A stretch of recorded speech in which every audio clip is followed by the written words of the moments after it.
Because of who you are, I give you praise.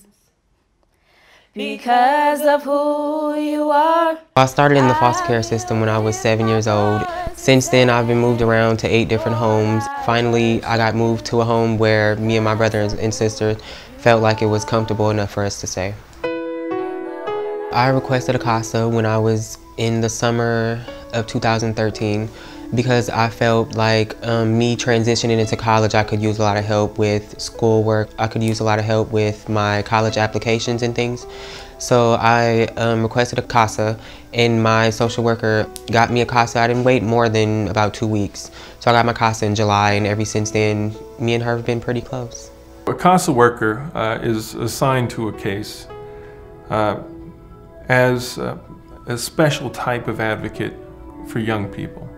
We have lawyers, we have social workers, and a lot of great work is done with those folks. But it was discovered some time ago that that's not enough, and that we could really profit in the important decisions that we need to make by having a different outside, if you will, perspective.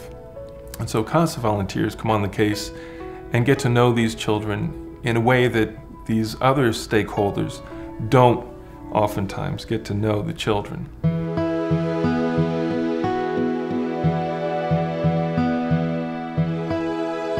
Before I had a CASA, there wasn't really many opportunities that I was offered or many things that I understood about Alameda County or about the system. So having a CASA, she pretty much helped me understand a lot. She's offered me a lot of things that I can do outside of school and a lot of grants that I could have for being a part of the CASA program.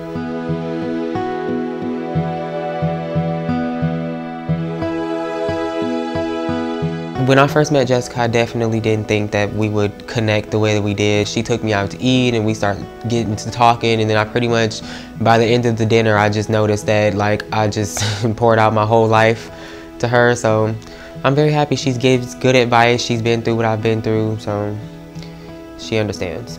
I've never felt so open with somebody or connected with somebody on a personal level. The kids that are stuck in the system are the disenfranchised, the lonely, the misplaced, the ones that have not been loved.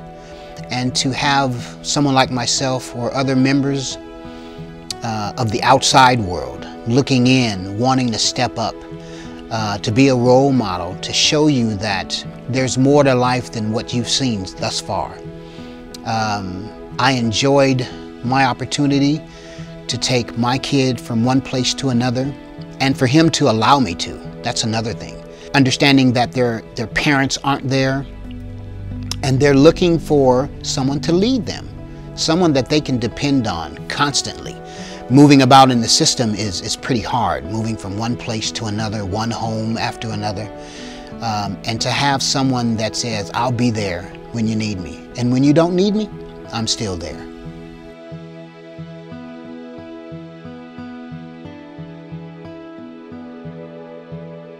It takes a special kind of person to want to be a CASA. It's a volunteer organization. It does require some time because our CASAs are trained. They step into a situation, they know what they're doing. They know how to write reports that will receive serious consideration and that will invite additional conversation about how to meet a particular family or a particular child's needs. All of that is critical for the types of decisions that we're making. Where the arms go? Currently, I'm a single parent and I have one child. I'm 20 years old. I have a son that is 1 year old. His name is Khalif. I've been in foster care since I was 15. I'm currently still a foster youth. I'm in the AB-12 program. AB-12 allows the foster youth to be in foster care until they're 21, which gives me a lot more time to prepare for the real world, going to school, working, and settling in with my son and finding housing. My CASA worker, Linda, has been really supportive. She encouraged me to go back to school, go back to work. She also enjoys talking to me about complicated things like relationships, guys, how housing can be difficult. So she's helping me get better housing. I like feeling that I actually could make a difference rather than being just one cog in the wheel. And that was important to me. So that's the other reason I became a CASA.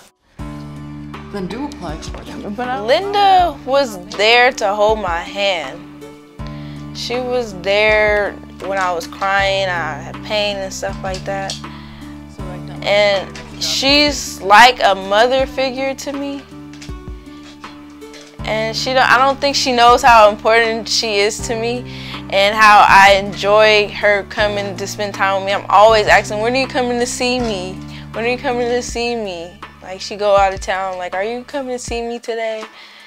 I never expected to have a relationship come out of this. I thought it was going to be 1 year, done and finished, and I've, go on to the next foster youth if that's what I chose to do. But no, totally blindsided, didn't see it coming.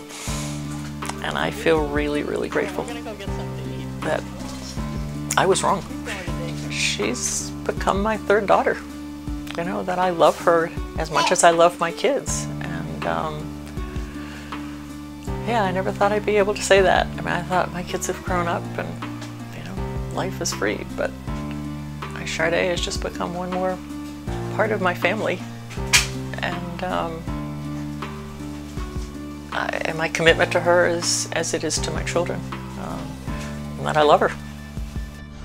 I am proud to be a CASA, and I'll continue to work with them.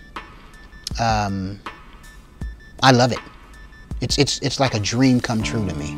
CASA is the perfect program. If you love helping people, if you love helping individuals reach their goals and help find themselves and help with school things, if you just love giving back to your community, I feel like you should be a CASA volunteer. When I'm done with this gig as a judge, I too will become a CASA. They're that powerful.